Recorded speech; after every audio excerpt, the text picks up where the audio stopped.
Yo, this is Conan. You're listening to World of Wrestling podcast with Tax and Rich. Boom. Hello, everybody. Welcome to the World of Wrestling podcast. My name is Rich, and as always, I'm joined by my good buddy Tax Williams. Hey, buddy, how you doing? I'm very well, thank you. And today, we are joined by my dad. Hey! Thank you. Very nice to be here. Thanks for inviting me. How you doing, Dad? I'm fine. I'm enjoying being here. I've enjoyed watching the films and the matches that we've been having. We're going to have a look at this week. Yeah. And all in all, it's been great fun. So I think we can preface this by saying you are not a wrestling fan. I am not a wrestling fan at all. Which is why I wanted you on the podcast. Because I think this makes for really interesting listening.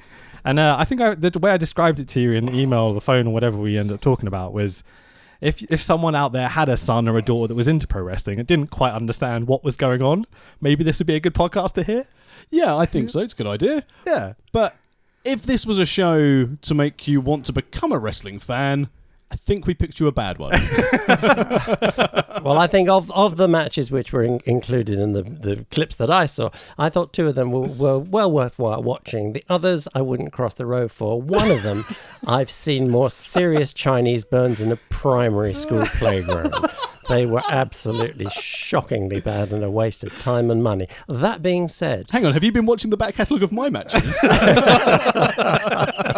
I didn't know you were into Chinese burns, but there we are. The Chinese of burns. Almost made me spit my water out. I thought that the admission price, which comes up in the beginning, that's how I know, of 15 quid to go to see a match or a succession of matches is extremely good value for money. Yeah. Richard told me that the people involved in this are no longer operational, but nevertheless, if that's the average price to get people in through the door, that, from where I come from, that's the price of a night's going to the cinema.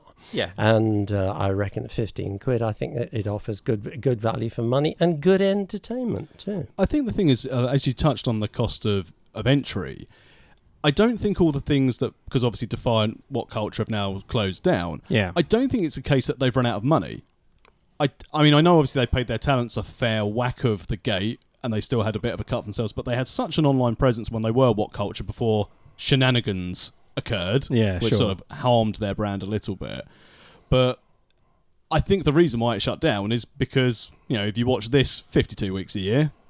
It's not... I wasn't desperate to come back to it, that's for sure. I won't be revisiting any Defiant wrestling. Okay. So, before we get too stuck into this, I'll tell the audience that we're doing Defiant number 7, which is free and available on YouTube if you want to go see it.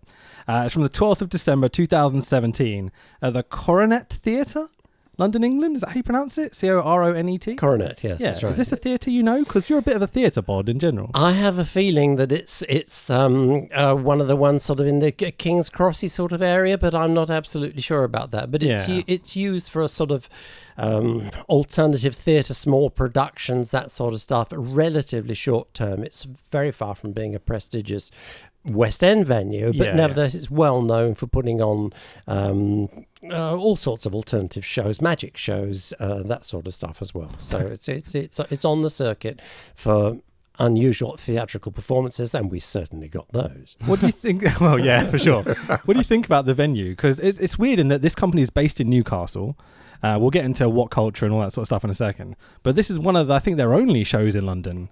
One of the very few ones. Yeah, they had this run of shows, I think it was like 3 or 4 shows, just to have the IPW tie-up. Yeah. That being said, venue size, I thought it was good for what they had. It didn't look like it was sparse to the fans. And similar to what you were saying about sort of the culture of sort of the smaller theatres in London, it reminded me of something very similar to what the London Albany Empire was. Again, but with maybe a bigger stage for the Albany Empire, but better balconies. Mm-hmm. Okay. I felt like it didn't look packed, to say the least. It looked like there was lots of people there, and I thought the crowd were quite into it, surprisingly so, as the show went on, at least. But the crowd was a little dead at times, but trying their best. I thought the crowd wasn't dead. I thought the crowd had been dug up and sort of stuck in the corner. They particularly in the first game where the tag teams are trying to get things going, they really are flogging a dead horse. I mean, it really, almost literally. And I love that you referred to it as a game. That makes me so happy. But in fairness, though, that's what OWE refer to everything as. They are games. They're games. Amazing. Cool. That's the company that Tax used to work for, I guess we're saying now. Probably won't release that on the pod. Okay, you want to take that out? Nah, it's fine. Leave it in. Screw it. We'll keep going. So before we get too far into this show, I want to talk to you a bit about like pro wrestling in general. Okay. So, Dad, what's your earliest memories of pro wrestling? It's Saturday afternoons on ITV, which used to, I think, be everybody's go-to show. It was always on Saturday afternoon. You sat down and watched it with your granny. Cool. It was as simple as that. But it was, as far as I was concerned, this was the era of sort of Jackie Pallow and those sorts of people, and the wonderfully named Big Daddy, whose proper name I see was Shirley Crabtree, which is always a fantastic Trivial Pursuit answer. It would be a great one. But I mean, this was, you'd have to say this was not serious wrestling. These were big blokes who used to sit on each other, and the athleticism, which a couple of the shows which we've got in the films that we've looked at were considerably more athletic than those ever were. That being said, I suppose Jackie Pallow and that sort of stuff, they bounded around a bit, but these were Giant Haystacks and Big Daddy and things. They just came and the fun was watching them sort of vibrate the floor of the ring. It was nothing much more than that, but it was an absolutely go-to rainy Saturday afternoon activity to sit on the settee about 3-4 o'clock and watch that. And after that, I mean, when it came off ITV, it then went American. And as far as I'm concerned, I think most of the people who used to watch that Saturday afternoon stuff, it just disappeared. But I don't know whether it went on the equivalent of online or whatever it would have been. I can confirm it did disappear completely. Yeah. It went off TV for a while. Yeah, it completely died. The next run of wrestling on British television was when it was on Sky. When Sky first started coming into the homes in sort of the early 90s, and obviously you had your cable boxes as well, or the old digibox. We had to tune in your Sky channels as well. The digibox. But it was then really, as you said, it's the Americanized wrestling that came over. There was very little outside of maybe fairgrounds, sometimes holiday parks. That's what British wrestling was left after World of Sport went off the TV. So it disappeared even as a, what could you say, almost a sort of folk activity. It just never used to happen anywhere other than those places. No, it became proper, essentially carnival, carny-esque an activity. So there is kind of like a hardcore base of old school guys that stuck around and kept going and kept promoting. So the classic one's All Star. Yeah. For me, at least. Who runs All Star? Can't remember the name. Can you remember? Oh, I can't remember the name. It's a very famous guy that we should know the name of, really. Because Andre was Hammerlock. Andre was Hammerlock, yeah. But there was a few basically around. There's one famous one in Kent called Hammerlock, which produced Zack Sabre, for example, who's on this show, who's amazing, and Tax over here. He originally trained with them. Oh, well. I always forget that you trained with them. Sorry. In all due modesty. I love that. So Zack Sabre Jr. and Tax Williams. But like, there's a vast amount of British guys that are now in the American scene, the Japanese scene, whatever, like, and the British scene as well, who were nearly all trained out of Hammerlock. There's a whole time period of it, but these guys were still around doing shows and such, but it had no publicity, like, at all. Like, pretty much Blackpool Tower, I'd say, was the main place it used to happen. Holiday parks, and then the occasional, you might see a flyer stuck to a lamppost if it was at the leisure centre. Yeah. But it's like, we grew up with not having Saturday morning wrestling TV at all. It was dead before the time we were around. I don't remember it at all and that sort of stuff. No. Okay, so moving on. So what do you think about my early passion for pro wrestling?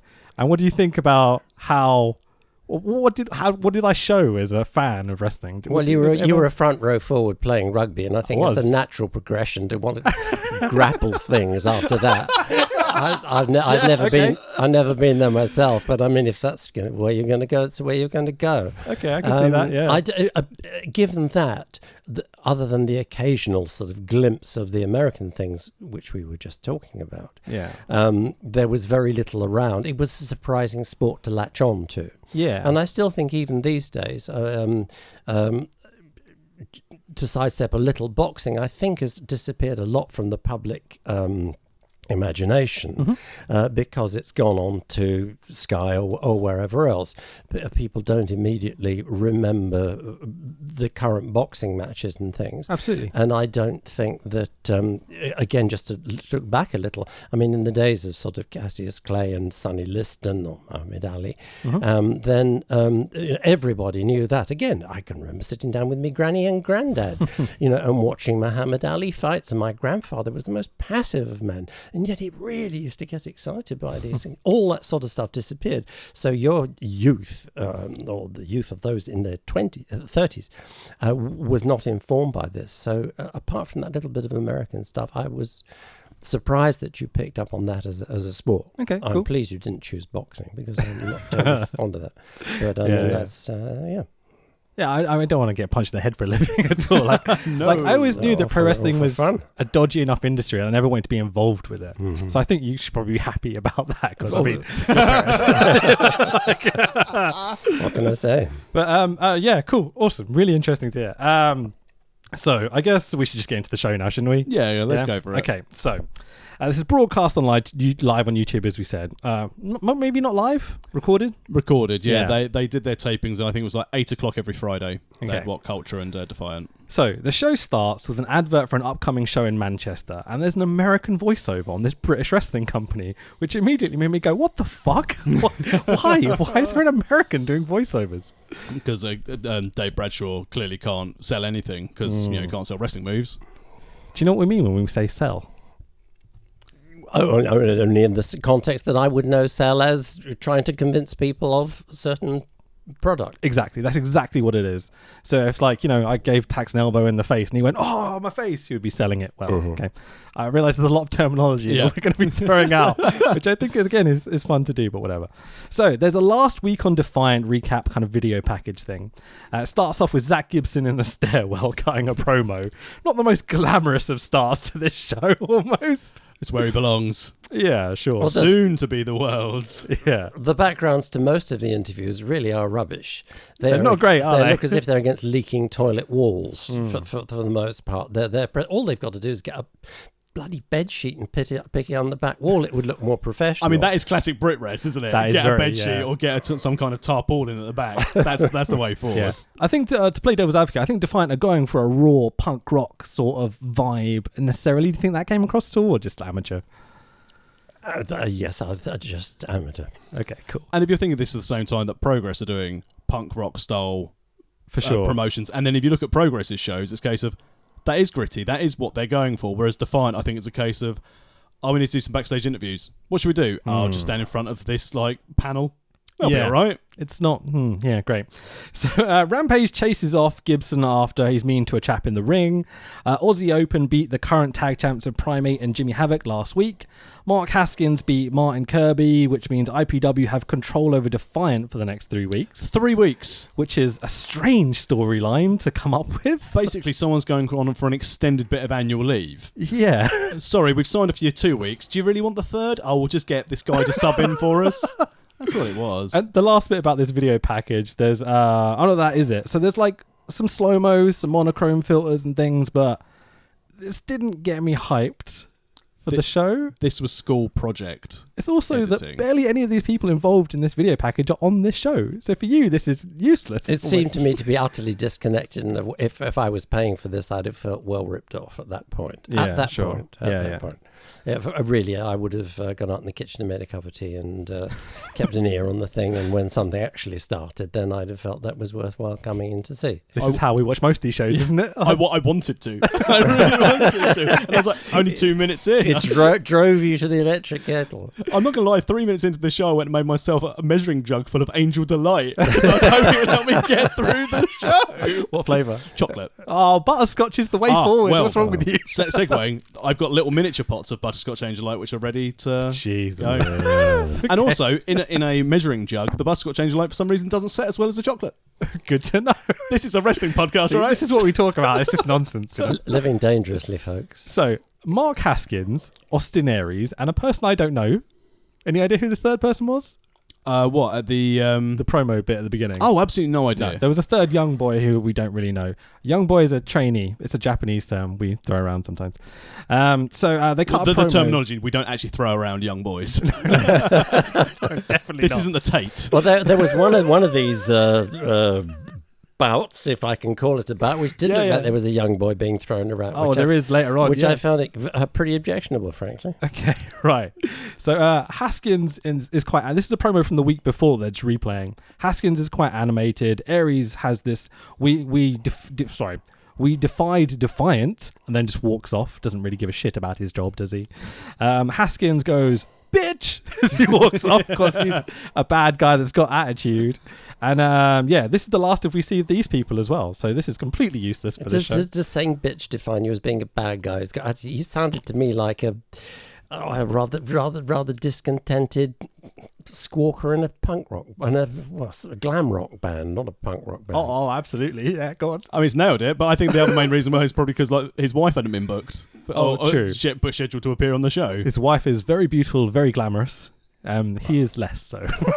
He is a lovely chap, but he is punching. Okay. In a big way. Oh, absolutely, yeah, for sure. So Austin Aries is the American guy in this promo who says one line. Is Tax's least favourite wrestler in the entire world? Chavo Guerrero first. Okay, but Austin Aries second. Austin Aries is second. This guy is just... He's very, very good in the ring. He's very technical. He's very sound, but he's dull. He's boring. Dishwater. He's an arrogant son of a gun, but not in the way you go, that's a bad guy arrogant. He's just... I get the impression he's a bit of a knob. Yeah. He did this thing where he was in a company for America called TNA, and he was in the big show in the main event, and he got pinned. And then instead of like selling and holding his arm, he just got up, walked out the ring, walked to the back and went home. Before shouting at the commentators and basically just calling them out for it being a rubbish show. So he's not only a bit of a knob, he's incredibly unprofessional as well. So I just wanted to throw this out there. Is that not part of his professional persona, though? This is what he does, and this is the man you love to hate, which was always the thing with, the 70s, 60s and 70s wrestlers. This was, the bad boys. So you're describing what I think of everything in pro wrestling as a work. So it's fake, okay? So there's very big famous things like the Montreal Screwjob, for example, that I'm convinced is not real, that everyone else is convinced is real. So I understand what you're saying, but in this scenario, I would say no. I'd say it would have been a storyline had they bought him back. 'Cause it's almost been 12 months since this happened, and all the people involved have left that company. Yeah. So and talked a lot of shit on their way out as well, to be totally honest. And they haven't really... He's not done anything. No. Really. I think he's still dining off DVD money from WWE. Probably, yeah. Because he's been in some of the big companies over the years and been in a few high-profile matches. So he threw his toys out the pram because his match wasn't on the main WrestleMania DVD. He had a match on the kickoff show, not the pre-show, called the kickoff show, and it didn't make it onto the DVD, and that's why he quit. And that's the same reason why Pac left as well. To think he was probably earning, at least £50,000 a year, probably a lot more. A lot more, considering the money that they're throwing around. Yeah, WWE have a lot of money. WWE is the big company used to call WWF that Vince McMahon owns. I think you know. Yeah, I've heard of that. Anyway, so let's jump into it. So the intro video package, we've got this incredibly terrible generic rock. Can you call it rock music? No. It's just it's wrestling music. It fitted absolutely perfectly. Pretty much. It was ideal. If I wouldn't say it's lowest common denominator. That's putting it too badly. It was. I don't think so. No, it's right. No, I don't think that's fair. It is what it is. But I mean, that was it. And the thing is, I bet that band we've got this endorsement. We're going to be on YouTube every Friday night. Boys, I've got some lyrics to quote here, so we can analyze and try and work out what the meaning in this. There's a difference between lyrics and words. Okay, so the killer in you is the power in me. So I've ripped off Smashing Pumpkins already. Yep. Pleased to meet you. So good to see. It's just the best. Hope you guess my name. Ooh. Oh, Jesus. The killer... what is it? The killer in you will keep me alive. Back to back self-sacrifice. What is he trying to get at here? Can we analyse this a little bit? They've basically been playing Boggle whilst trying to write their lyrics. What have we got in here? Yeah, no, they've got those fridge magnets. Yes. They've been shuffling just around. Making stuff up. Oh, it was so bad. It was kind of made me laugh. It was so bad. So I was kind of into it at this point, but... We've all been in those terrible bands where we've written that song, we've gone, this is the best, and listened to it 3 years later and go, oh, I made a mistake. And then I bet this band in a few years' time will go, remember that song we did? Yeah, we were actually pretty terrible at lyrics writing. So there's actually an advert later in this show for this single, which is Killer by Catalina Kicks. So go buy their album Vices now on iTunes, I assume. Probably didn't make it to iTunes, but so it's quite a nice clips package, all kind of cut together in time with the music, a few effects here and there. Like, the production level is reasonable for an indie show. I didn't think the clips were bad at all. The match of the music, it was what I was expecting at that level. Everything prior to that was really, I didn't think very professional, if I'm putting it very politely. But I thought once it got to the level of actually the intercut shots from the previous shows, and with that music, which does in its peculiar way match it, I thought at that level, okay, well, this is beginning to kick off now. I feel that I can't remember, I made a note of how many. It was about 15 minutes into it, at least we're starting to get on with it. Took a long time to get to where it was agonising, quite frankly. So one of the things we complain about a lot is with the WWE, the big company, is that they do talking segments in every show, apart from the big pay-per-views or whatever. And still they do that. Yeah, it's still 15 minutes every show. And so you're sitting there, some of the weekly shows are 3 hours now, Dad. Okay, so you have a 3-hour show on a Monday, a 2-hour show on a Tuesday, okay, and then a 1-hour show on the internet, another 1-hour show on the internet. So you can watch 15 hours of brand new wrestling every week from just one company. But it's got the talking as well. Yeah. It's mainly talking. There's very little wrestling. It's interesting you say that, because I thought the emphasis was more on the talk than the do at this particular stage, and maybe till about halfway through this broadcast, this show. I thought perhaps that this was really not going to go very far at all. To its detriment, I would say. Yeah. Terribly much. Yeah. Exactly. Yeah, I mean, as you said, they've definitely tried to replicate the big companies where they do their opening part of the show is the talky, trying to set the scene as best they can. But as we've already established, it's fine to set the scene if the people in the previous week who are involved in the storyline are actually involved. Yeah. Rather than bringing out some glorified wrestling promoter who wants to be on TV. Hi, Billy Wood. So before we jump too much into this, I think this is the point where we have to talk about the history of this company. So WCPW was the original wrestling company that became Defiant, okay? With the WC in it stands for What Culture. Have you ever come across What Culture on YouTube? No, but my YouTubing is pretty limited. Okay, that's fine. So What Culture were basically a YouTube channel where they would do top 10 British wrestlers, top 10 wrestlers you forgot about, like lists and kind of silly YouTube videos as you might expect from what we're describing almost. And they had 4 or 5 young lads who used to work for them, who were very, very entertaining, who I used to occasionally watch their videos even. Like, I remember deliberately not watching it at first, thinking, oh, this is trash, like, and then being like, I quite enjoy this. Starting to watch it. And what happened is that they started the promotion, and these guys used to run. It used to be very silly and very fun and playful, and, you had these silly TV presenters as part of the show almost, kind of getting beat up and all this sort of thing. And then those 4 creative guys all left at one time to go form a different company, which is called Cultaholic. They've got a YouTube channel and everything now. And then that's when What Culture changed to Defiant, to kind of set like a new starting point almost. I think that's I've watched over a lot. Yeah, but summed it up brilliantly. And I think from the moment they became Defiant, it became too serious, too much like WWE. Like, they're trying like too hard to go out and tour and do all this thing and not just have their base in Newcastle with their fan base, their local guys, the northern guys especially. So some of the northern guys are on this show, but it's mainly London-based guys. Yeah, and obviously, that's based on location, but obviously signing Stu Bennett, who was Wade Barrett in WWE, to be their general manager and their mouthpiece to try and get them some traction. So there was a big British wrestler who was in the American companies who'd left because, again, he was disgruntled, wasn't getting what he wanted out of it, and he wanted to go and work in films. And then he came back and was, I assume, given quite a bit of money just to come and stand in the ring and again be a narrator. Sure.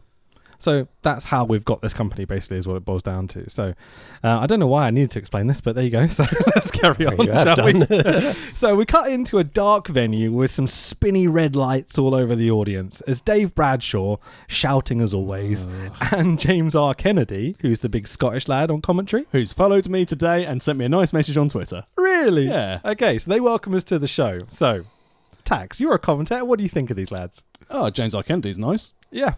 good, isn't he? Yeah. I like the Scottish lad with the accent. He's got like good character. He's a bad guy, you know. Yeah, he's gone for very classic early 90s WWE bad guy commentator, cheering on the baddies, even though they're likely to take over and try and take his job. He's in the back pocket, the baddies. Sure. Whereas the guy who's telling the main, so calling the action, the play-by-play bits in the ring, he's dull. He bothers me immensely. What do you think of the commentary, Dan? I agree completely. The Scottish guy was saying some interesting things in a very nice way. The other guy was wallpaper. I certainly didn't feel that he added anything to the commentary. They needed somebody to, as you say, to commentate as opposed to sort of, be entertaining. And the last thing he was entertaining. It wasn't even a blow by blow anything. It was just sort of a porridge. It meant nothing. meant nothing. So I was going to say, I remember Dave Bradshaw when he was younger. He was a very, very nervous, very anxious guy. And so there's almost a part of that he's got over his fear to become this loud, obnoxious sort of character guy, like doing wrestling. I find his tone of voice like mind-numbing at times, especially at the beginning when he's really excitable. Yeah. He's like, "Oh, no, we're here. We're going to no." It's like, just get a different tone. Like, give me feeling. You know? Matt Richards from Progress, again, trying to name drop not too much this week. Again, I was talking to him about commentary and asked him to review some of my bits. Do you want to pick that name up off the floor? Clang! And again, his point again of commentary in general is that you need to build the excitement. You still need to have your clear delivery, but you can't go like 8 out of 10 of enthusiasm, then down to 4 and just it's not a roller coaster. You need to basically having like a decent curve, a decent gradient going up. Yeah. And Dave Bradshaw has never done this in any of his commentary. It seems to be one constant tone. He does all the practical stuff. So, for example, he talks about the IPW takeover storyline. You know, he tries to be excited because he's trying to get you excited for the show. But I think he needs to see what position he's in and the atmosphere and what he's seeing rather than just doing what he's meant to do almost, you know? And the thing is, I don't think they're going to have script writers. So some of the things that he's saying here is like, and some of the crew's different. Yeah. Like, they're wearing IPW t-shirts. And like, that's convinced me. Isn't that Steve from accounting? He's just wearing an IPW t-shirt. Is there not a bit of a confusion here between entertainment and information? That everything that you've been talking about here is real background if you want to know about the various players, the producers, the company people, whatever they are. Yeah. Actually, if I tune into anything that's going to be visual like this, I don't necessarily want to hear that. I actually want to see the wrestling. I've tuned into a wrestling show, and I could a sentence or two that the company's changed, that there's been a takeover of one of the other, that this isn't what we normally do. We're giving you something brand new. Okay, that's all very interesting, but it shouldn't last for much longer than that. And at this point, we're still under, I think, 26 minutes into the show. I've made a little note here. Yeah, it is. Yeah, and we haven't actually, the pedal hasn't hit the metal at all at any point up to this time. And so I think if the broadcast itself in general showed more action and far less chat, then that would attract more people. I think perhaps the information that's all behind it is really too much for the average punter.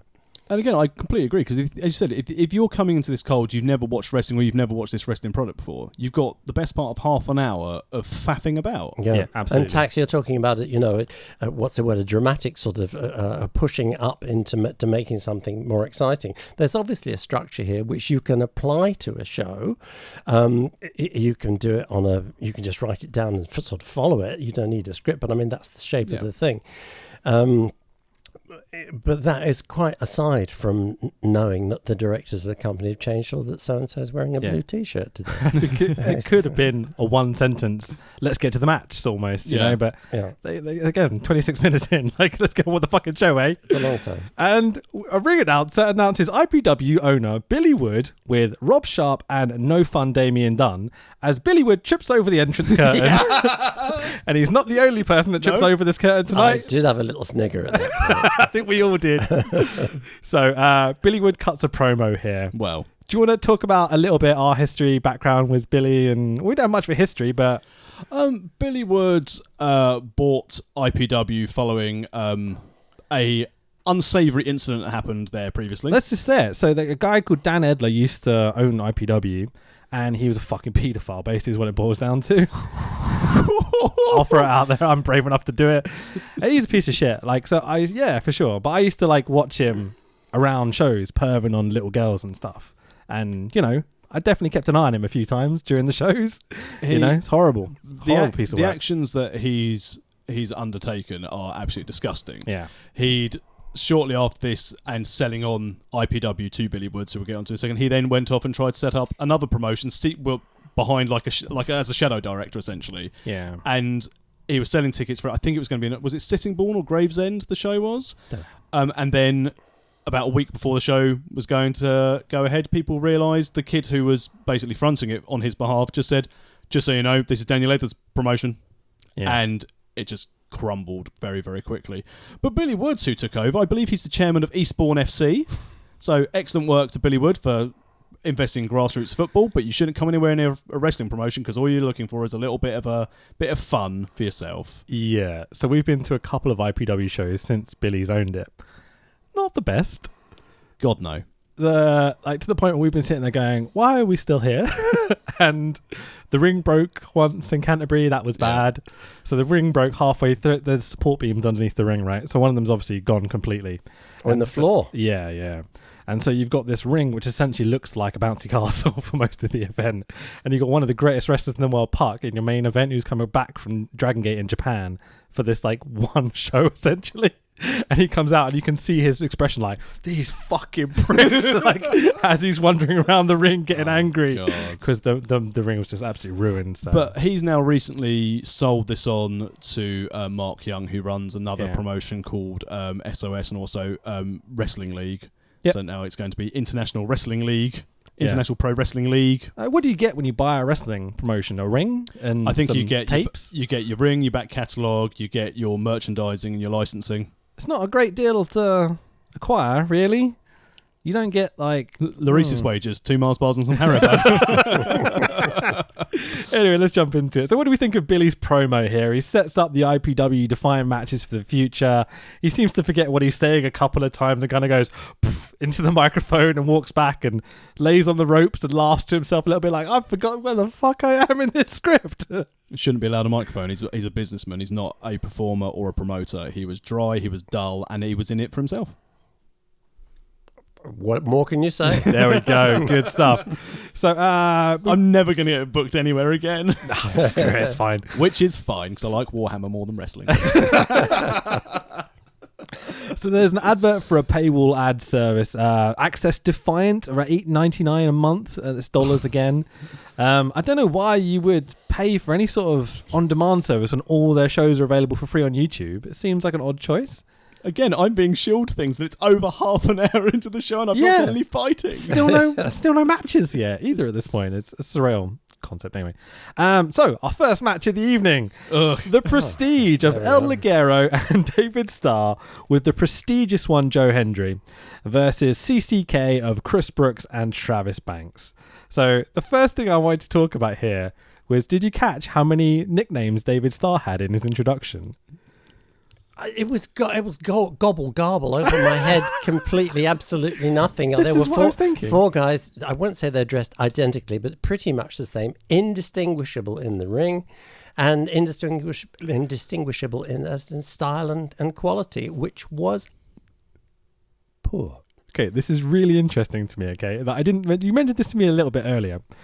These are basically 4 very, very talented guys calling it in, basically, is what this match boils down to, I'd say. This was dirt from the level I'd expect from 3 of these people and Travis Banks. Who don't you like in this? I'm not a fan of Banks. You're not a fan of Travis Banks? Okay, I'm not really a fan of Travis Banks either. I appreciate what he does as his kicks in the ring, but the character's never got over me. Even when he had the Progress title win, it didn't get with me. Mm-hmm. Ligero, from Mexico/Leeds, the guy with the horns.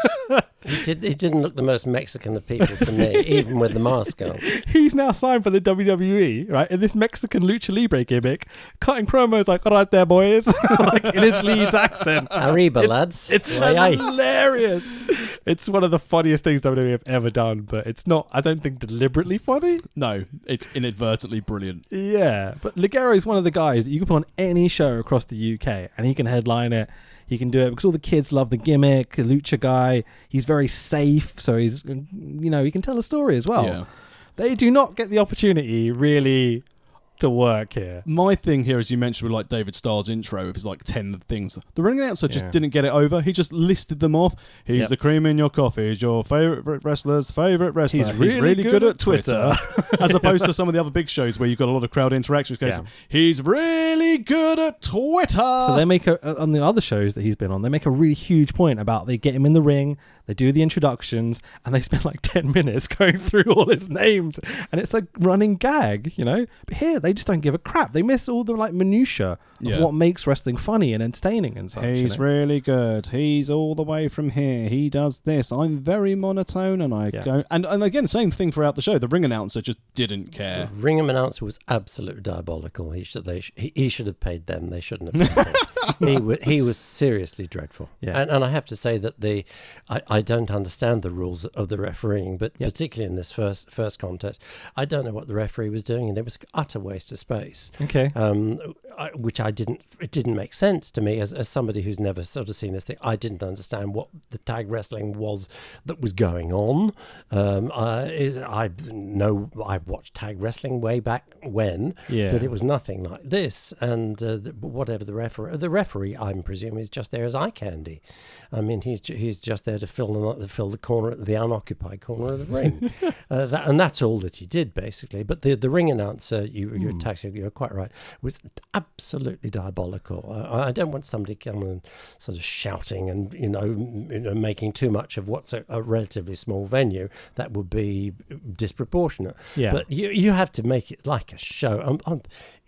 Wake up, mate, have a cup of coffee and be a little bit sparky. Can you see Michael Buffer being like, coming to the ring now? He's the guy that does the UFC announcements. So when the guys are in the cage, he's like, fighting! He's got a big attitude to him. But like, you're an MC. That would be too much for the Coronet Theatre. Yeah, for sure. But there is a happy medium. I mean, this is just, it was ridiculous. At least pretend you want to be there. Absolutely, yes. Exactly. Because none of these four wrestlers did. So somebody pulled him out of the bar and said, go on, it's your turn now. What? Oh, Ligero actually had another booking like, can you just wear this mask? Ligero probably worked 3 times this day, it's astonishing. Well, so, I can almost imagine them lining up behind and saying, listen, nobody's going to get hurt here tonight, are they? Yeah. And I mean, it is a fighting sport, isn't it? Yeah. But I was definitely, there was nobody's going to break a fingernail out there. What do you think of the whole spitting on their fingers and sticking ears? Gross. No, not even the slightest giggle. No, or anything? not even okay, the vaguest good to know. bit humorous. Disgusting. Yep, cool. Okay, I'm pretty much with you on this one, so I'm fine with that. There's no need to be sticking fingers in anywhere in professional wrestling, unless it's a fish hook or a mandible claw. Sure. I thought the crotch grabbing scenario was quite funny towards the end, with accidentally low blowing their own friends and such. But it's like, think of it as like Marx Brothers slapstick silliness. No way. Well, essentially, this is wrestling's version of that. This is wrestling's slapstick. Anything in the nuts is wrestling's case of. Yeah. That's exactly what this level of match is, But just know that these 4 guys are capable. 3 guys are capable of amazing things. Good. It's just they're very much phoning it in here. I'm pleased to hear it. It's interesting you mentioned like all the nut spots though, because it's ridiculous that grown men, even though it happens all the time, always seem to find in a wrestling crowd, that's really funny. Yeah, he's pretending to fall into his crotch. They do it for like a minute as well. Like Davey Stars go, then falls into his. It's very silly. Even there, so you're laughing. It's funny. It's there's an element of we know what's coming. Yeah, we've seen it happen so many times, and the fact he doesn't just fall, to me, it's funnier. Oh, but is it funny ha or funny pathetic? I thought it was funny. Well, I didn't think it was funny. It was just pathetic. I think for someone watching it for the first time, it looks so ridiculous, But I don't know what I'm trying to get. What would have been funny if David Starr done this? No, I haven't fallen over. Sure. Would have. Got back out of the ring saying, it's more original, you know? So you touched on something here that me and both tags just went, because every single person on this show is wearing black tights. Every single wrestler. Mm-hmm. I think maybe apart from the young trainee and Gibson. Yeah. No, I checked. They both wearing black as well. He had one leg. One leg that's coloured and one leg that's black. Yeah. That is. He terrible. paid that a little bit extra, that little bit of fabric. But we've talked about this so many times in this podcast. How simple is it to have yourself stand out by wearing a different colour to your opponent? Absolutely. It's like step number one with pro wrestling. And the fact they've all turned up with just one pair of black trunks. This is the thing that like, what the we had with Will Power when he was wrestling Sid Scala. So Will Power is a wrestler that Tax works with. He's very lovely. He was on the podcast last week. Yeah. Power turned up with his red singlet and Sid Scala turned up with just his red trunks. Mm-hmm. And then Power's like, okay, I'll wear my kissy one, which is like his pink one with lips all over. It's got like kiss patterns all over. It's an amazing outfit. He's very, very cool. But as you said, there are so many problems, even today, in British wrestling where everyone looks the same. Mm-hmm. It's no shock that sometimes I get cheered and I'm deemed mildly popular. It's because of my entrance and how I look with my gold pants and my orange feather boa. That's the way. Can you describe your entrance to my dad, please? Flamboyant times 12.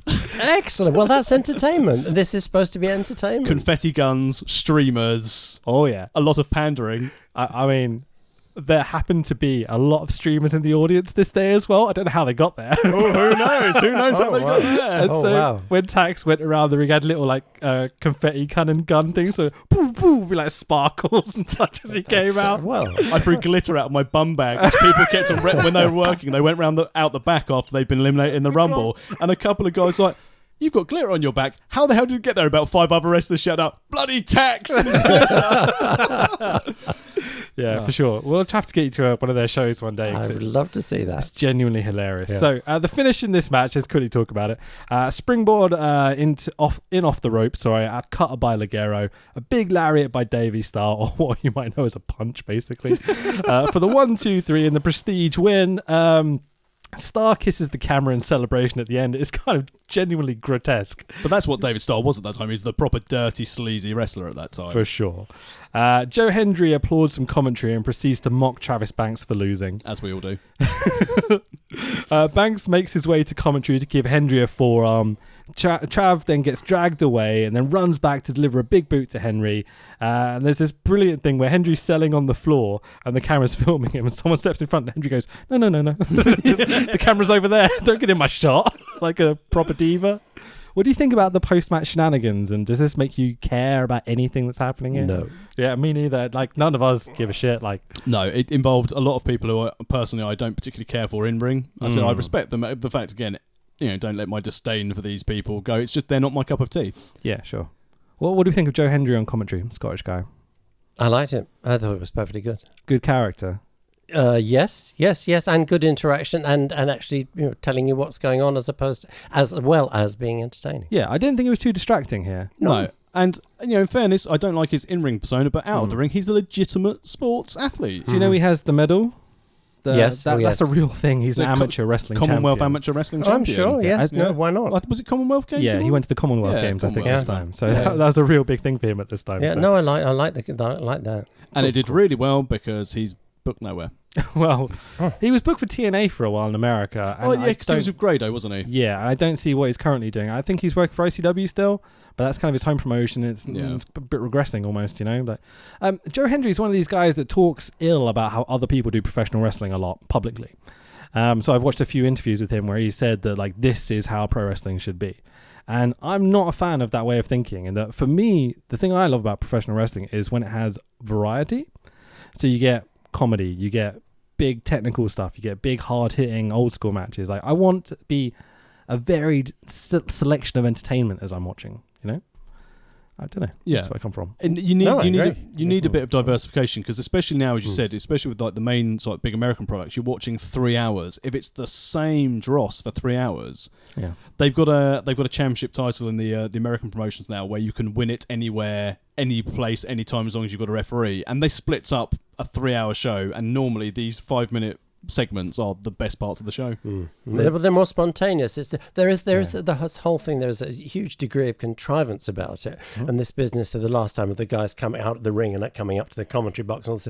This is so totally contrived. They've obviously talked about it. This is what I'm going to do. They just say, push the cameraman out the way because he's in the wrong position.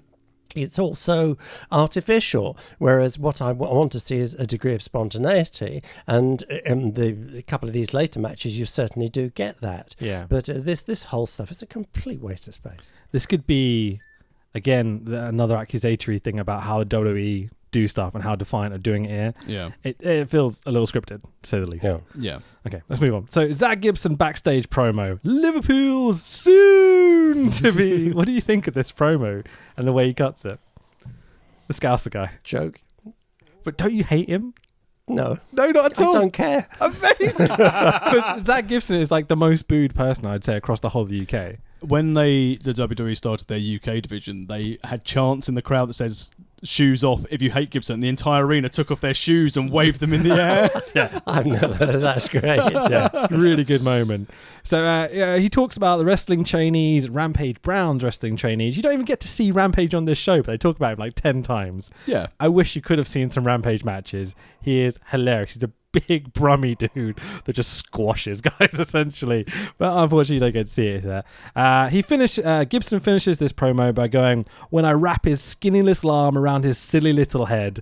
I think that's a really nice line. Yeah, nicely done. Yeah, for sure. Anyway, then some horribly cheesy music plays as Zaya Brookside makes her entrance versus Millie McKenzie for our second match of the evening. Now, with your occasional seeing Saturday morning wrestling TV back in the day, do you ever remember a guy called Robbie Brookside? No. Or the Liverpool Lads?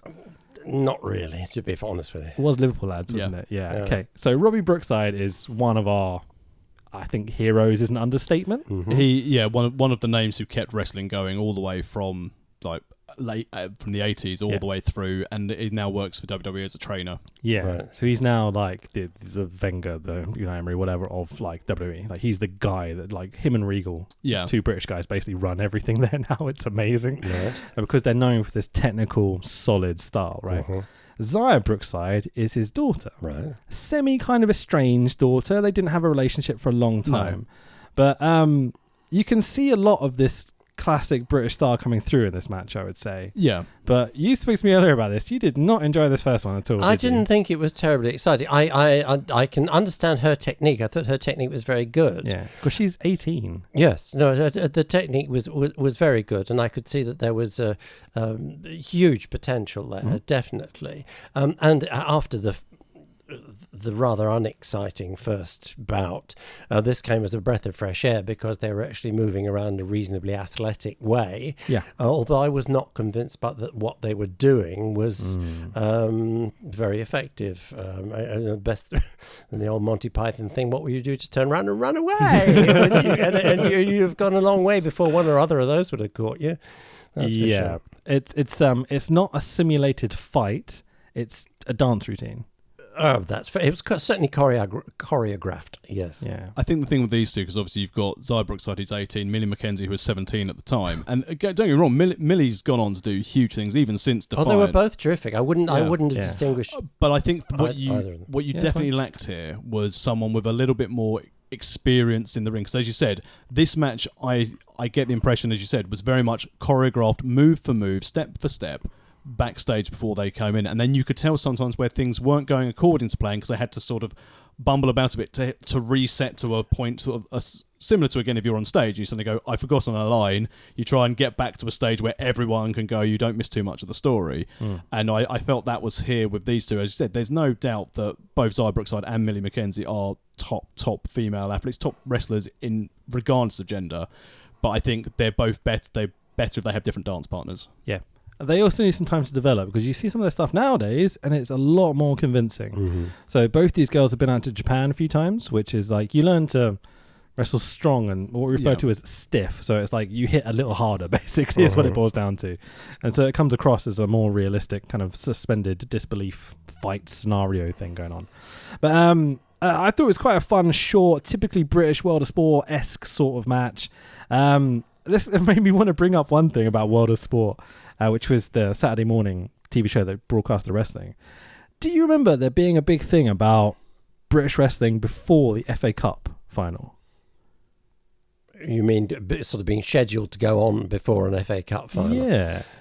Gosh, no one reminded. I know that it happened, but it didn't mean anything particular to me. Really interesting, because these are meant to be like the good top lead-in for ratings like to get people to stay the off the FA Cup. WrestleManias, the FA Cup, the FA Cup basically of professional wrestling. Yeah. And we've never really looked into it like a great deal, have we? But it's definitely something I think we should at some point. Yeah, I believe it was used as purely a lead-in, so they'd have the bigger matches leading into an event on ITV that they wanted to keep their audience hooked in for. And obviously, the FA Cup will get its audience itself.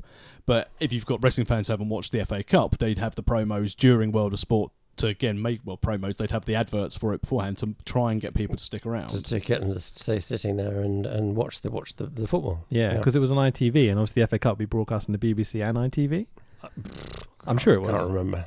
I think I'm wrong? It used to be. Yeah, I don't know if it was broadcast around that time because it was always BBC.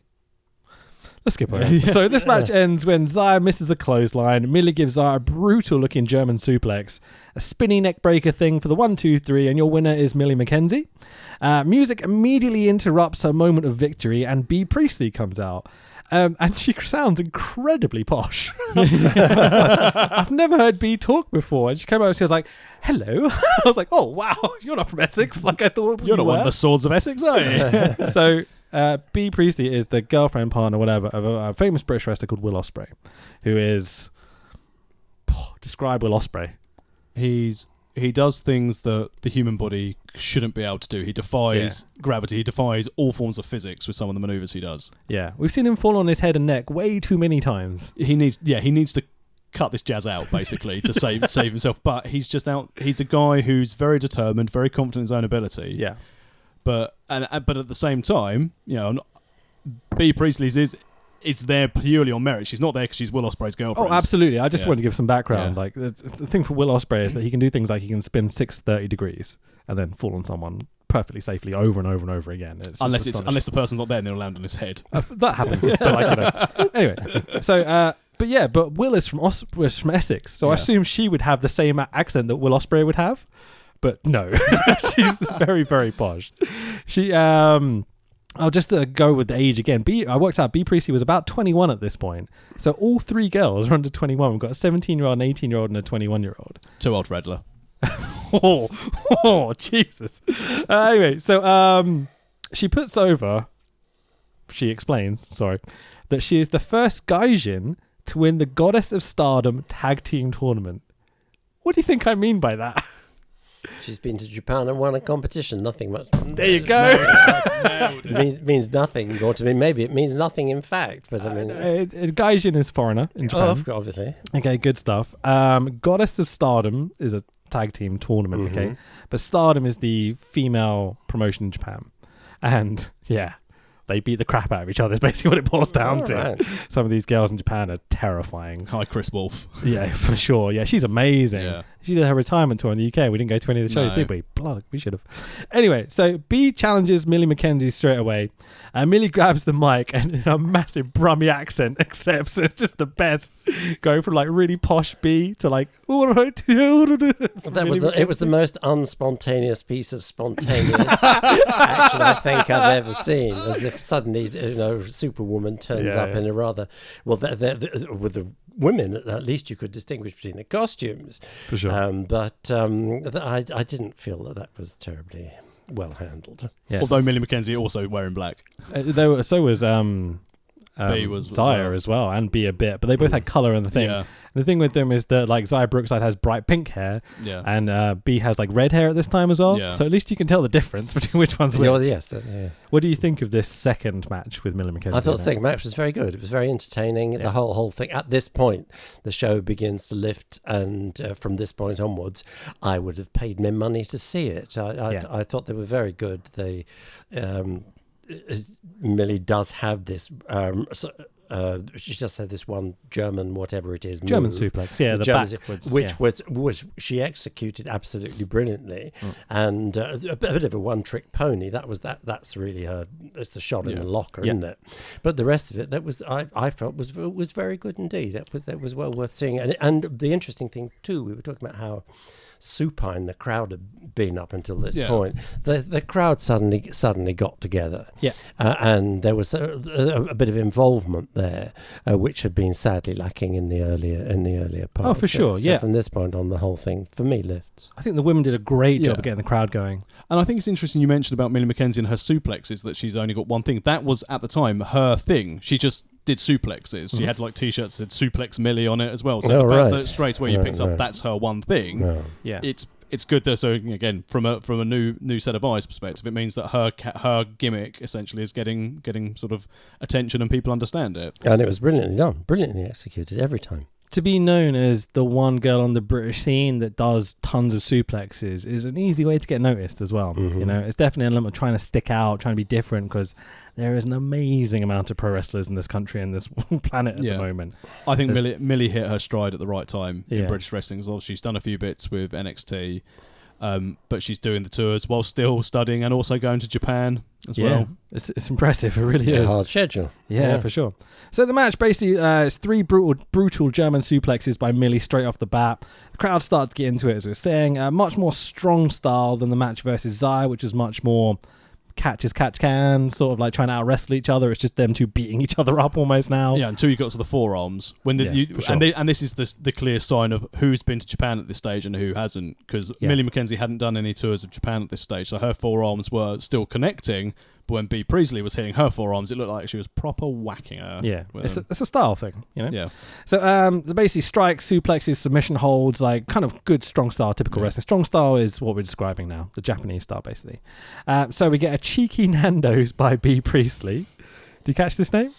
I know there was a Nando's going around there, but I wasn't particularly hungry at that time, so good stuff. Didn't go too far. It's the silly kick thing they do in the corner that really makes no sense, because you could just go, what? Like, you know, lift your head up. But anyway. Yeah, I know there was something going on there. Millie drags Bea off the top rope. She hits the mat pretty hard. Diving European uppercut. A really iffy looking Canadian destroyer. And now I'm pretty disappointed that this is the first Canadian destroyer you saw. You know when they do the flip over thing? Usually this is done. They land in a pile driver position, so straight down. So it looks horrifically scary. And it's the kind of thing that we constantly complain that people do off like the ropes and things. And it becomes really dangerous. And then they kick out of the pinfall and you're like, that would kill anyone. Yeah, exactly. Ridiculous. Yeah. And so I was a bit gutted this is the first Canadian destroyer you see, because it is one of those moves that you just like, whoa, every time you see it, because it's so terrifying. But they land kind of flat on top of each other. It was obviously whoever was trying to do whatever to whom. It didn't work. Yeah. Working safe. Yeah. For the 1, 2, 3. So yeah, working safe is obviously protecting your friend. Rather than dropping her on her fucking head, which they could have done easily at this point. Well, she'd already done it with the suplexes. Yeah, I was thinking that at the time. I was like, Millie dropped you on your head 3 times, and then you go... Anyway. So the winner is Millie McKenzie. So she goes over Zaya and Bea on the same show. So obviously trying to make her a star at this point. And I think they succeeded. She's a big star on the British team now. Making sure that she was number 1 contender, because at least they got that over in commentary, that the winner of the match gets to be number 1 contender for Kaylee Ray's title. She put it on the line again against someone coming back from Japan. So she said, made her look, from a storyline standpoint, very strong going through 2 very credible opponents. Yeah, sure. Having in the previous match come on as very much a rather sort of thin-looking, I wouldn't say sort of... weedy character, but she certainly looked very small in that corner. Sure. And then coming out at the end of the second match as a very worthy winner. I mean, that was a huge transformation just in those 2 matches to me, because the first match she did look very thin, in lots of senses. But that's coming through to the second one, I think the whole thing worked incredibly to her credit. Yeah, and I think she had a better dance partner with more experience, so she could take more of an aggressive style with it, because I wonder again with Zaya Brookside, it's a case of I'm going to drop you on your head, but then knowing full well that I have to have my second match, not wanting to use all of her good. It was good all a bits. bit restrained. Yes, that's right. Cool. All right, let's move on. So from Rampage's wrestling school, we've got Mihai, Mihai, I think it's versus Zach Gibson. So Mihai also trips on the entrance curtain as he makes his way out. I'm like, hey, good trainee moment. No entrance for Mihai. He doesn't get music or lights or anything, putting over the fact that he's not a star at this point, I think is the idea. I also like the fact that we've never seen him since. I don't think I've ever seen this guy wrestle. No. He might be around, but it's not like we keep touch with Northern wrestling promotions especially. No. It seems to be Newcastle based, so... Anyway, so Gibson getting annoyed with the strobe lights on the stage made me laugh, at least. He comes out and he's like, what the fuck is all this? But then Dave Bradshaw says that this is a rematch from before. Apparently Gibson beat the crap out of this guy like a few weeks ago or something. Yeah, this thing they made mention to in the earlier interview, that they were going to sign him up for an actual match rather than beating up Rampage's trainees. Yeah, sure. So Gibson cuts a promo in the ring. He calls the audience and his opponent marks. You know what marks is? No. A mark is a fan that basically you can exploit. Essentially, is the idea. So we're marks, we're fans. You know what I mean? Yeah, I mean, we get together every Wednesday and talk about wrestling. Exactly, we're massive marks. You know, well, that's a religion. It's not just fans. But it's a carnival term. It's like there's the mark. You know, let's screw him over out of his money. Essentially, that's is the what it comes down to. Yes. Yeah, for sure. So it's a very insulting thing for fans. At that stage, please buy our t-shirts on Amazon.co.uk or Amazon.com. Yeah, you can buy our t-shirts on Amazon, yeah. Just search World of Wrestling Podcast. You'll find them straight away. So Gibson offers the lad a way out, forfeiting to walk away. Gibson does some great improv here, kind of taking bits of the audience is saying and such and mucking around with them. He takes the piss, saying that the fans are just taking the piss out of you, mate. Like, why would you sacrifice yourself for them? Mihai walks away, but Gibson calls him a professional little bitch.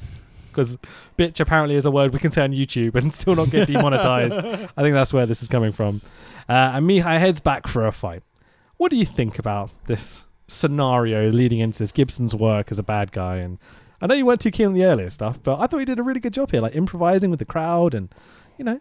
I thought we were back to the beginning again. I thought not a fan. I won't say too much. I thought it was dreadful. Okay, cool. Really dreadful. You can say more if you want. Like, what didn't you like about it?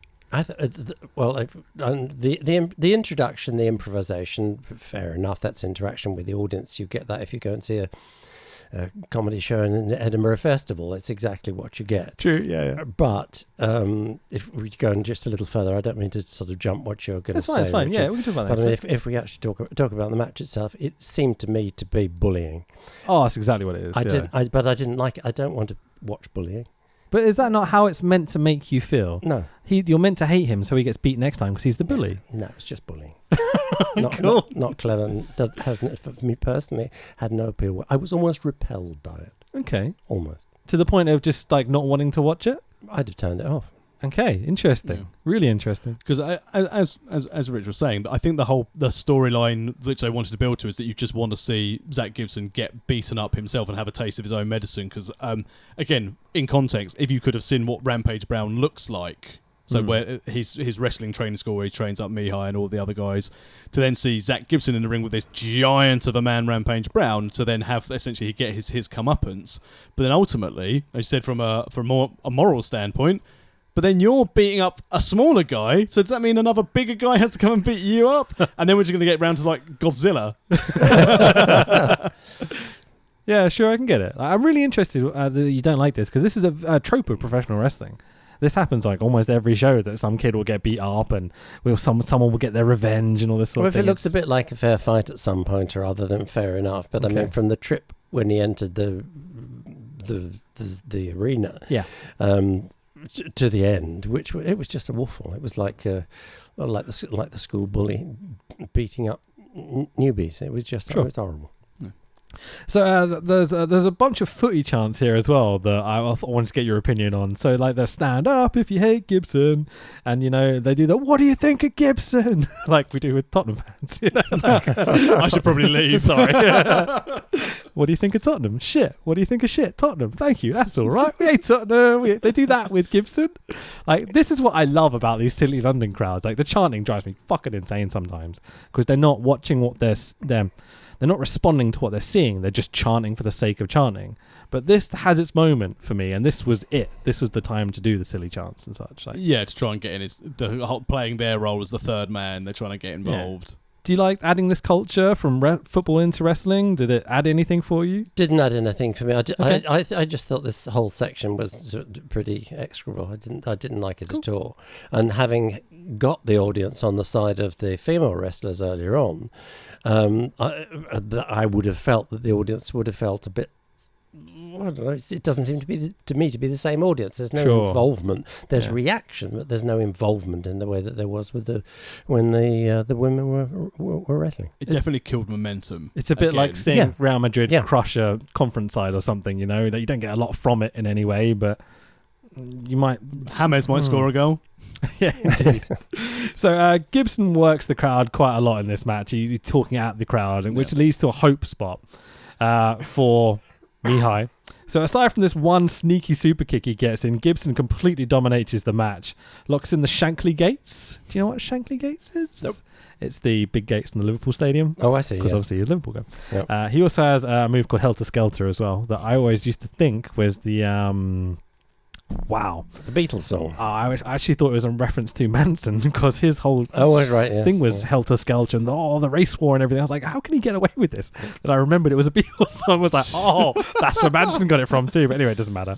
So she locks in the Shankly Gates, taps him out. So Zach Gibson wins. He tosses Mihai out the ring like the trash he is. Sorry, I'm just joking. And then both lads are wearing black again in this match, which just was shit, but whatever. Yeah, so let's move on. So three matches into this card.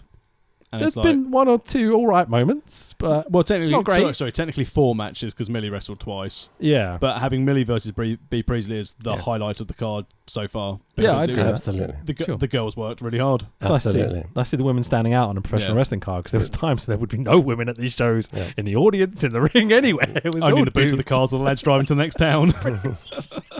Jesus. Anyway, so there's perhaps the weirdest moment on this show is up next. I wonder whether you even remember this was on this show. So there's a promo outside the stadium. Oh God, with Bill Eva. With Prince Amin and Pastor William Eva. Bill Eva. Oh, thank you for pointing that out. I thought they'd strayed in from some BBC 5 comedy program that goes out at 3 a.m. and has an audience of 5. Yep. I don't know what. Don't ridicule things of audiences of 5.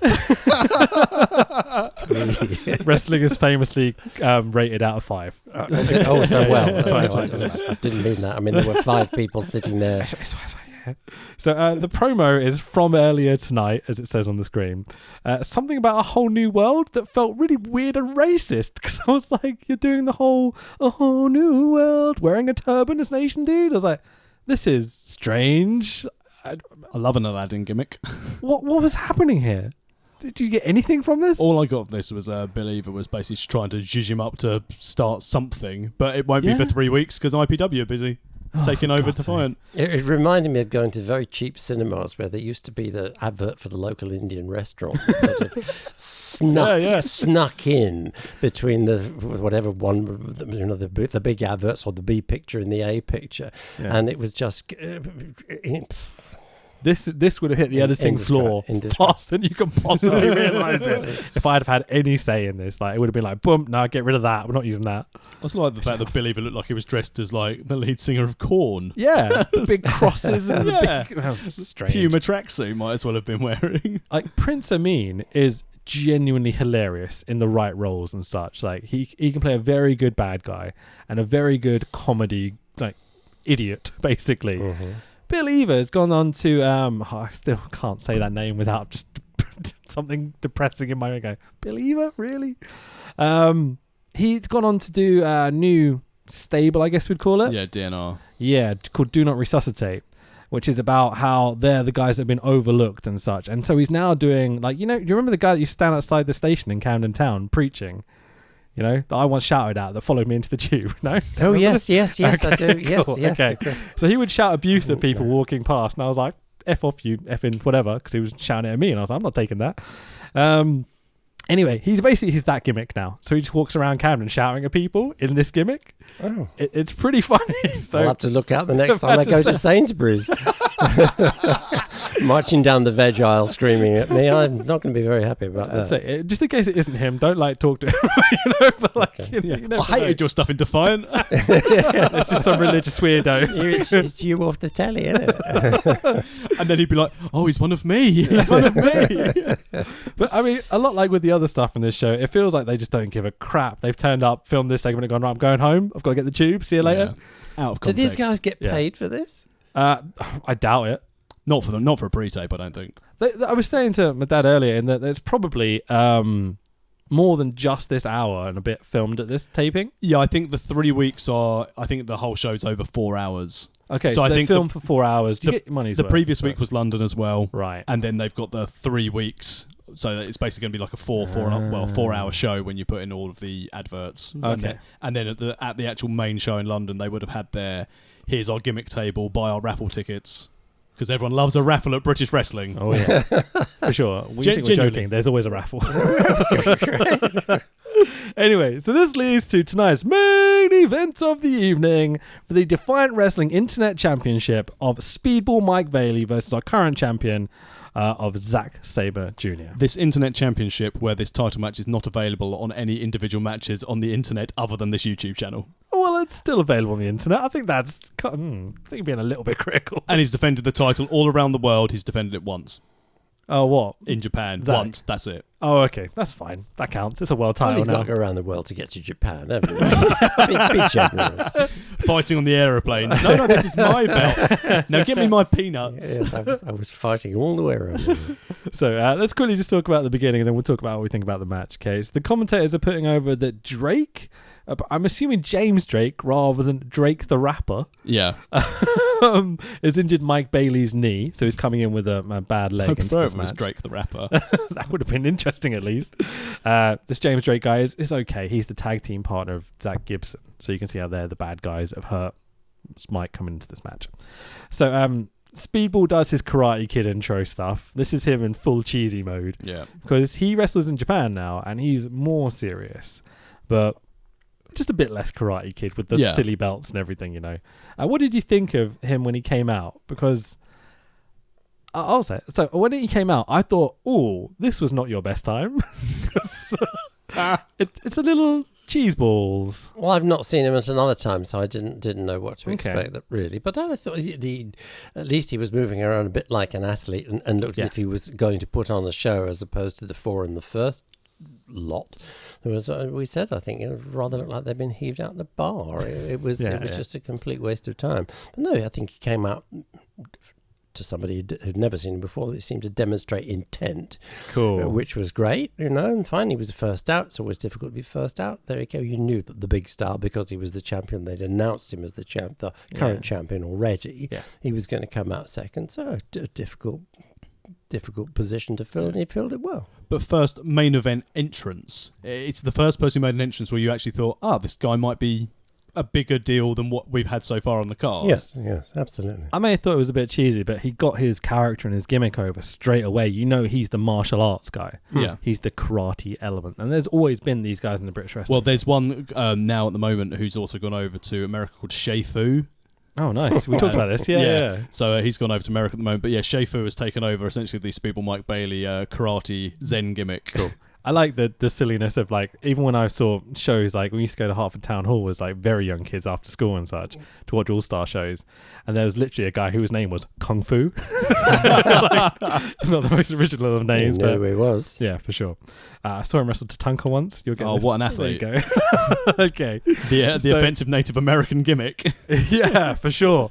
He actually was Native American though, wasn't he? He was Hawaiian. Yeah, I think he was Native American, but I think they really amped it up. You definitely need to put some red in your hair. Here's this tomahawk. Now just dance. There was dance. Very racist stuff in the late 80s, early 90s wrestling. That's completely stereotypical. Yeah, for sure. So Zack Sabre makes his entrance and he's in full Suzuki-gun black. Suzuki-gun's a stable in Japan that he's a part of. He's so Zack Sabre was trained in Maidstone? Ashford Maidstone? Ashford at Centrepiece. Whatever. So for Hammerlock, who Tex was trained by. He's notorious for being the submission guy, the guy that takes the British style and kind of has evolved it into something new almost. He's wrestled for the WWE, he's wrestled in Japan, he's wrestled pretty much everywhere, as you can probably tell by his, how would you put it? His technical proficiencies, I guess. Yeah, and the way he is in the ring, I always kind of get a little bit of goosebumps when Zax comes out, because you know you're going to see something unique. You know, he doesn't wrestle like other people wrestle. He does something different. Did you find this, or did you find you hated it? No. He came out again. He came out as current champion. He came out with a terrific presence, and you knew you were going to get something that was, going to be well worth watching. And if it was only this and the female wrestlers on a program of 45 minutes with a bit of talking, I just thought that's absolutely terrific. That's a really good afternoon's entertainment. But for me, the other stuff detracts from those two very good matches, and this last match, in my opinion, I thought was a very, very good match. It was athletic, it was exciting. There's a bit of sort of choreography going on, very obviously, but nevertheless, I thought they both put themselves around very well. For me, you can see the difference between two guys improvising and working out what they're doing in the match and having an idea of what they're going to do, but then kind of reacting to each other and listening to the audience and creating something, That's the thing, as you said, like the opening match of the tag match, no one listened to the crowd, and if they were planning to listen to the crowd, it was dead. So there was nowhere to work on it. But the sign of these two being the main event stars and the best people on the card is, as you said, they wouldn't go out of the whole routine choreograph. They'd go out with a case of, we're going to do X, Y, and Z, but let's work out the rest while we're out there. And then for a good sort of 15, I think it was about a 15-minute match, they had the crowd, invested in it for the whole very whole much match. So. That's exactly right. Which I think is the most you could ask of professional wrestlers, is to have people caring about what you're doing at the time, however your performance art comes across. But I very much say, because as you said, when you've seen sort of Zack Sabre Jr. and Mike Bailey for the first time, you could tell they're good sportsmen, they're good athletes, they know what they're doing, they're very good at their craft. One of the criticisms that a lot of people find with Zack Sabre Jr. especially is they never think he'd be able to make it in the big American promotions, because they think people would find that his style of wrestling boring. Yeah, which is why I immediately asked you, seeing what you thought of his style and such. But I mean, I find it very interesting. I love that style. Technical game of chess is how it's. I got a little bit more bored with the other repeatedly kung fu kicking, or whatever that kicking is called. Yeah. I mean, you've seen it 3 or 4 times. Okay, that's fine. But he must have done a dozen or so kicks within the first few minutes, and I thought, well, if I thought, maybe he's got the other Sabre's got a bad leg or something. He's like a boxer will work on a damaged arm or a damaged eye or something. Mm-hmm. I thought maybe he was doing that kind of thing, but no, it was basically just kicking his bum. That does get a little bit tedious, and I was looking for a little more variety in that case. I didn't find that the style was particularly boring. Yeah. I think that element comes from when you have guys that are improvising in the ring. Sometimes they could draw a blank. They're like, throw a kick, until Zack goes, for fuck's sake, and take control of the match and does what he wants to do. Because you get a classic Zack Sabre. There's like, basically, this match is kind of faux martial arts, and Speedball throws loads of kick at Zack. Zack starts to sell it a little bit in the corner, like kind of going and pulling back away from the action, being like, how am I going to get past these kicks, is kind of what you're meant to think, I'm assuming at this point. He tries to grapple but gets frustrated, so starts lashing out. Zack starts throwing strikes as well. Once Zack manages to ground Speedball, he basically starts taking the piss out of him. He starts like wrapping him up and leaning backwards, not using his arms and this sort of thing, and just showing off essentially, because he's meant to be the bad guy. But Zack seems to understand how there's areas of grey with character. You're not a slapstick bad guy or a slapstick good guy. You're a competitor. And that's the thing I always get from Zack, especially, is that he's looking to win. He doesn't turn to the audience and be like, oh, but what do you think about it? He's concentrated on his opponent. It was in the ring. They were responding to the audience, or the audience, there was a good interaction between them, wasn't there? I did think, Tex, about your point about the commentators and things. There was a point when I think maybe the commentator was getting bored with speedballs kicking as I was, he sort of said, well, no, what he's got to do is to really get in there, and if he can break this down, and lo and behold, immediately he did, and that was a very interesting. Obviously, the person talking about it had been there and knew what was necessary to do, and I enjoyed that. And the commentators were on top of that match. Previously, the commentators were bored out their skulls. Obviously, the involvement of the commentator pulled me into the thing, and I thought, well, that's a really good driver to. That's fine, Dory. A really good driver to the match. It pulled it forward. I have found in some instances because obviously for the matches that I call, there are sometimes. I mean, the SCPW show, because I know the people and I want to help get their characters over, it's great. But other promotions I've worked for, sometimes, if you don't know much about the wrestlers or you don't have a backstory, it can get very difficult to be enthusiastic to try and help narrate the story that the wrestlers are trying to tell. And I think, as you said, sort of the commentators in the main event, they're two very established stars in the ring. So it's a lot easier for them to actually work a decent story and actually, paint the story what the wrestlers are trying to tell. Sure. Whereas earlier in the night, where they may have not been overly keen on like a mismatch of tag teams, they're trying to get over some stupid little invasion angle. They'll be like, well, this has got nothing to do with the invasion angle. Great, we can actually just do our jobs to an average level. Yeah. Pretty much. So Zack starts to target Mike Bailey's knee. Bailey strikes versus Zack's reversals and submission attempts and such. I can't say reversals. Reversals. Sorry. There are moments where Bailey forgets to sell the knee, but he remembers and sells it a bit as the match breaks down, and then starts to use the knee, and you're like, oh, this is frustrating for us. Like, if you're injured in a match, you don't start kicking with the same fucking leg that you've just been beaten up by the last minute or whatever.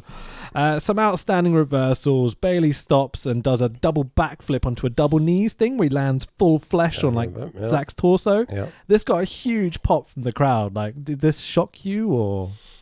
No, okay. I'm not aware of that anything sort of suddenly. Oh wow, that's amazing! It just seemed to me to be another move, and it was well executed and entertaining, and for me, made sense. I feel like I've never been in a wrestling ring. Okay, I'm going to skip over that for a second. We'll get back to that after the pod.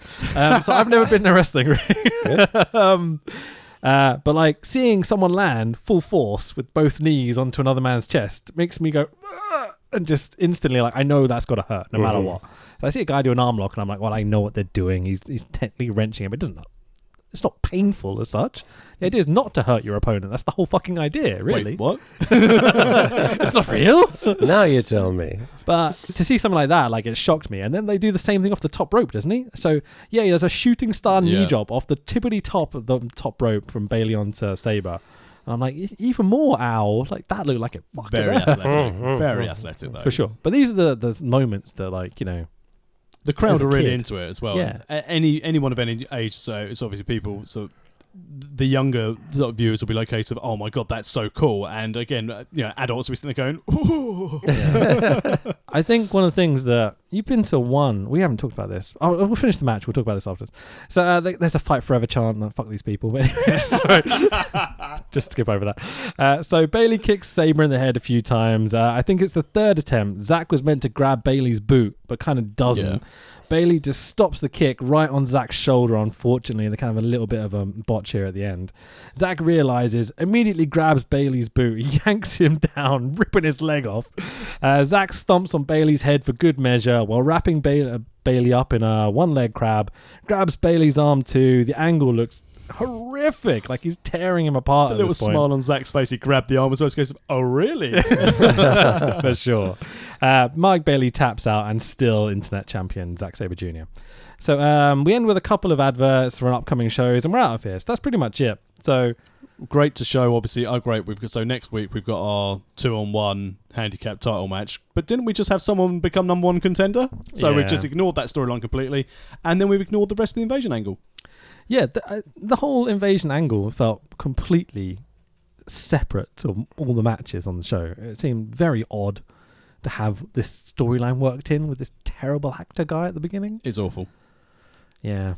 What do you think of the show overall? We've got to this point, I think, now. Of its 1 hour and 14 odd minutes, I would have paid to see 35 minutes worth of that, which would really have been the second of the women wrestlers, and then the final thing. So Bea Priestley and Millie McKenzie, and then Zack Sabre and Mike Bailey. That's right. Yeah. Those are well worth watching, and deserve the applause and the following that they obviously have.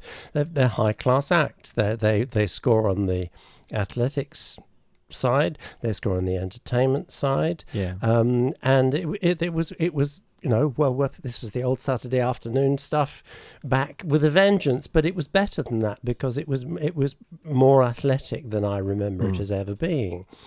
The other stuff I find is a complete waste of anybody's time and internet space. I think there are other better ways to spend their time, but I understand that this is the culture of the thing, and these are the matters which obviously matter to the fans. So who am I to criticize that? But as a piece of entertainment, I thought that those two matches were really pretty good. I think it's so happy you enjoyed the Zack match because he's my favorite wrestler in the world, pretty much. I think it's again telling for someone who's not watched wrestling before that you've picked out 4 athletes who are, I'd say, top tier talents in what they're doing. Because I'd say Millie McKenzie is still a top name on the indies for the women. Zack Sabre Jr. is world renowned.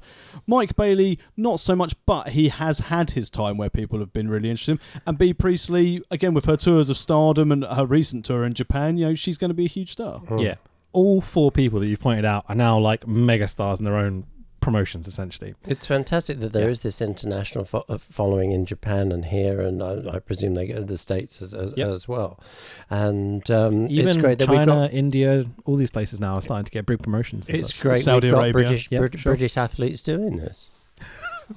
The Saudi thing is a joke, don't worry. I'd like to see them women wrestling in Saudi Arabia. But they're not allowed, unfortunately. They're not allowed into Saudi Arabia. Interesting you say that. They've now allowed, so they're about to run their 4th show in Saudi Arabia, the big American promotion, WWE. Otherwise known as Blood Money 2. They've got a lot of criticism for it. So essentially, the first show they ran over there, no one cared. No. Genuinely, everyone was like, "Oh, let's give this a go."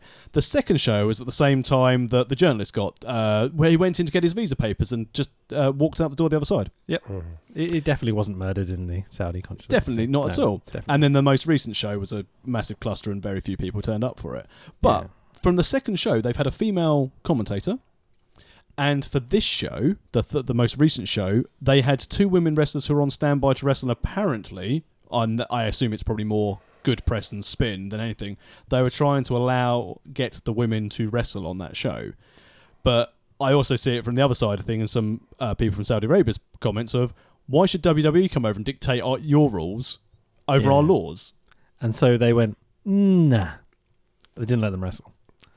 So that's the point they've got to now. But that's right. WWE being paid a base part of £1 billion over 10 years to take the show to Saudi Arabia 2 years. That Saudi money is essentially, maybe that's a bold statement, but they're basically keeping them afloat right now.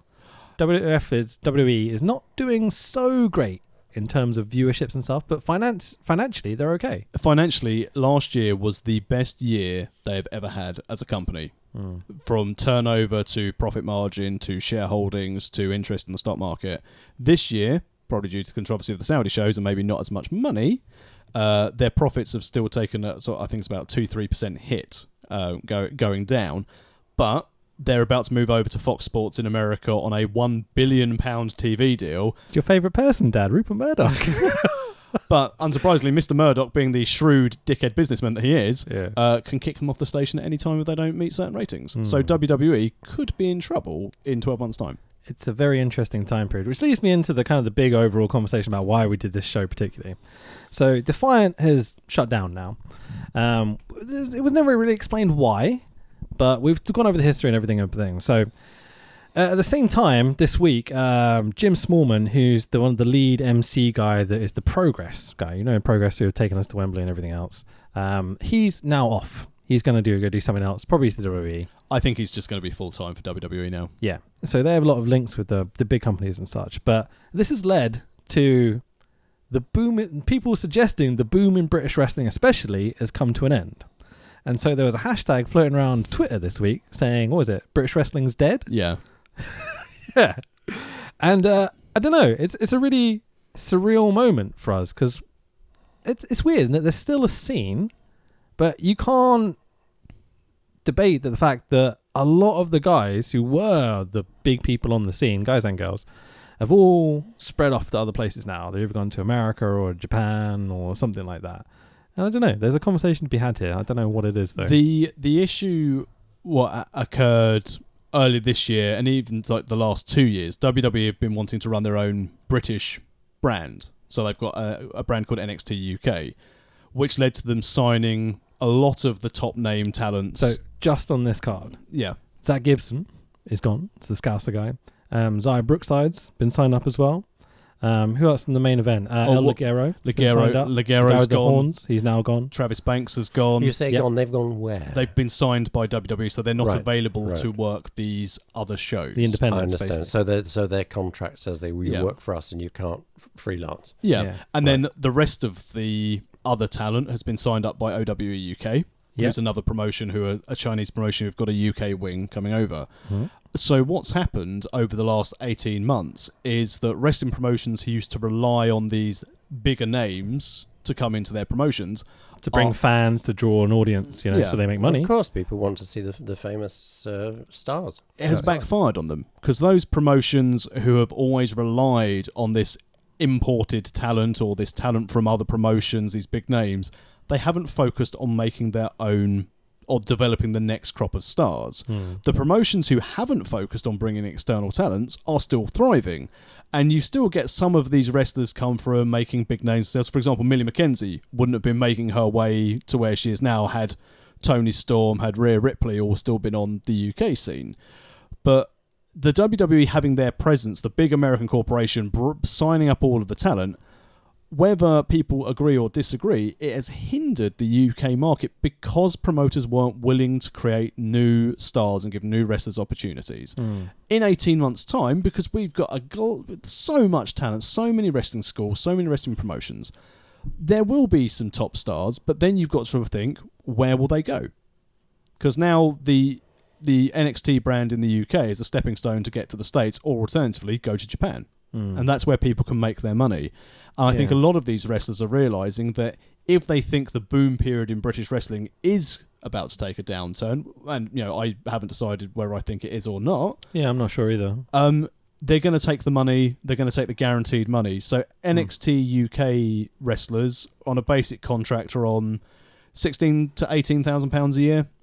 Top tier talents, I think, is on £22,000 to £24,000 a year through what people have said, and people who've been in those locker rooms have. It's a decent living, but it's not what you'd maybe expect a TV star from the biggest professional wrestling company in the world to be making. But then, do you think those wrestlers before would be making? I mean, if you think like starting, a lot of, for some reason, wrestlers are teachers. Yeah, there's a glut of teachers who have left the profession to be wrestlers. Cheers, Gove.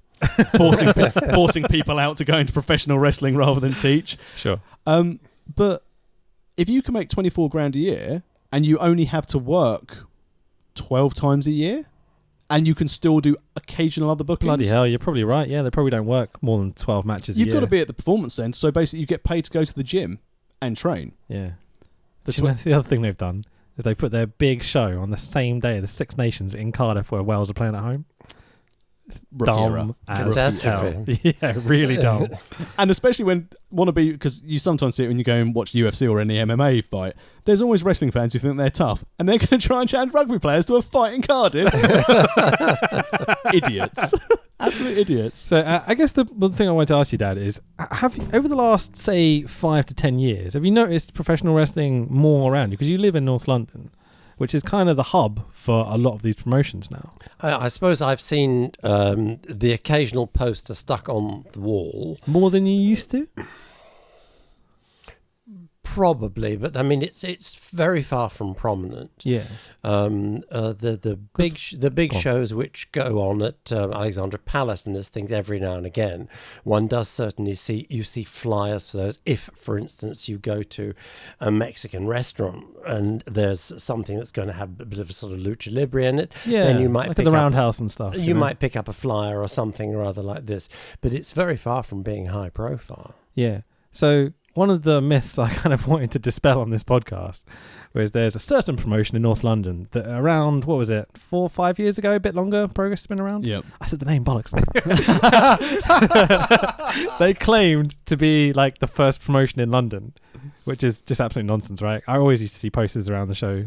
The first, as in nobody had ever done it before? Yeah. It's been done since Nelson was aboard. Exactly. I just want to really 5 years ago when Progress started. Amazing. So, I mean, it'll be interesting to see where pro wrestling goes in the UK. I don't think it's going anywhere. It might take a little dive, but there's always going to be new talent coming through, as you're saying. There's all these schools everywhere. And a lot of the guys that wrestle in Japan or wrestle for NXT UK, the WWE stuff, is they occasionally get released to come and be the big stars on these shows. Yeah. But only for kind of like recommended promotions. Was there not talk of a revival back on ITV? Yeah. It was, yeah. Whatever so Sport was on whatever ITV. happened to that? They've been cancelled. I remember that they started. I remember that there being promotion, trailers and stuff.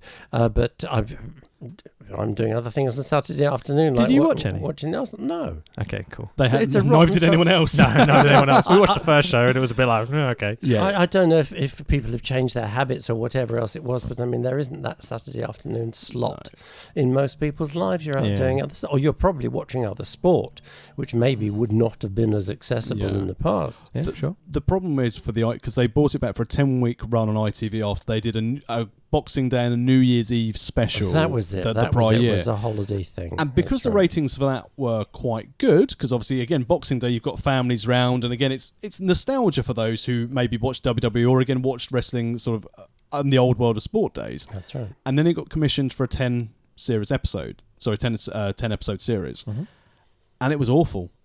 The storytelling was bad. The camera cuts, which it made you feel like you were in a really bad dance club. It was. Dance club? That's right. Dance club. I'm 35. I love a dance club. My mate SoCal Val was great, but everyone else is terrible. Yeah, cheers, Alex Shane, ruining it for everyone again. Sure. But it was just poorly written. They had one storyline through the 10 weeks of winning the belt, so that they had one compelling storyline, and there was nothing. Sounding a lot like you watched this. I had to. Did you? Oh, what for? For research purposes. Oh, okay, fair enough. Yeah. I guess you're a part of the scene. It's your occupation, Well, so it's one of your occupations. So I could slate it. Well, but you have the knowledge to be able to criticise it as heavily as you do. But it was poorly written. It wasn't gauged for children's entertainment. It wasn't gauged for the adult wrestling fan because it was the biggest problem. Yeah. It was the tea time slot, and as you said, not being funny, a lot of families who have been sort of engulfed with technology will try and have their dinner without TV. So they can actually have that one bit of time where kids aren't having screen time or parents are actually being able to engage with their kids. Yeah. You're not going to sit down in front of a TV during a family meal to go, oh, look at that man in spandex. You're going to find out why your kid's been suspended from school. Sure, yeah. No, what it seems to have lacked, and I say I didn't see it, was in the good old days, there was a comedy element to it. I mean, you did have Giant Haystacks and Big Daddy, and it was entertainment. It was entertainment in the way that a variety show would have been entertaining. Whereas I think it tried to take itself a bit too seriously. Yeah. And that was the very, very much the problem. And as you said, with the old world of sport bits, where there was a comedy element, people knew it was comedy. The recent 10-episode run on ITV, they were being deadly serious, but it was funny because it was so bad. Oh dear. The worst kind of comedy. It also came around at the time when WWE was signing everyone up. So their roster was kind of like, without wishing to be rude about it, because there's some really good guys on the roster, it was pretty much everyone else that was left. It was a bit depleted. Yeah, for sure. And so you had like Zach Gibson, Dave Morales, or people, what's the Mastiff, whatever his changed his name to. Dave Mastiff, yeah. People like that who were really good quality guys, kept the scene alive for a long time. But yeah, it didn't really work out so much. But they were only there because they didn't get to enter the NXT, the WWE UK tournament. Sure. Yeah, and then it was a case of WWE saw this. Oh, you've got UK TV time on ITV. That's your reach. We'll just take these guys and we'll leave those guys because they are not. They don't have any following. They then later raided their roster and stole all the good guys before the second series came out. And you're like, that's a really low ball to move to do, but you can understand it. It's business. And again, the thing is though, in fairness to this version of World of Sport, they did create a star in Justin Sizem. I don't know that name, so yeah. But the sorry. fact is that he's now been able to go around to do the holiday parks as a big name and a big draw for people like 4th Gen Wrestling. And but then it's going back to what wrestling was then. It was the holiday parks. Sure. And that's where it will always have a home. It's going to be at Butlins, it's going to be at Pontins, it's going to be at Haven. Yeah. It won't be at Centre Parks. Too pricey. Okay, so we have a tradition on the show where we rate stuff out of cornflakes, okay? So you have 5 cornflake rating, 1 being, so -5 being unwatchable, okay, to +5 being the greatest thing you've ever seen. Where would you rate this show in the scale? On the whole show, the whole thing, yeah. Well, it's a shame because two good fighters are brought down to the average. So if we also end up with 2.5 cornflakes, don't we? Cool. Half cornflakes straight away. I hate you, Dad. I have a thing. It has to be whole numbers. So let's go with 2. Right. It's a 2 cornflake from me. I'm 2 purely as well. for Zack Sabre Jr. And it made me watching Zack Sabre Jr. again makes me go, went straight onto New Japan World. I was like, I'm just going to watch more Zack. Yeah, because he's much better in Japanese stuff because he's wrestling guys that, well, he has the time and the dedication, blah, blah, blah. That's the end of the podcast. So thank you very much for listening, everybody. You can go to worldofwrestlingpodcast.com and find all our information. World of Rest Pod on Twitter is probably the best place to communicate with us. Please suggest the show. Just tell us what you want us to do. Go buy a t-shirt on Amazon. You can find me as Fanboy Rich on Twitter and Instagram. At the Tex Williams on Twitter, Facebook and Instagram. Please book me. And you don't do social media. I'm purely analog. Thank you, everyone, for listening. It's been an absolute pleasure. Bye-bye, everyone.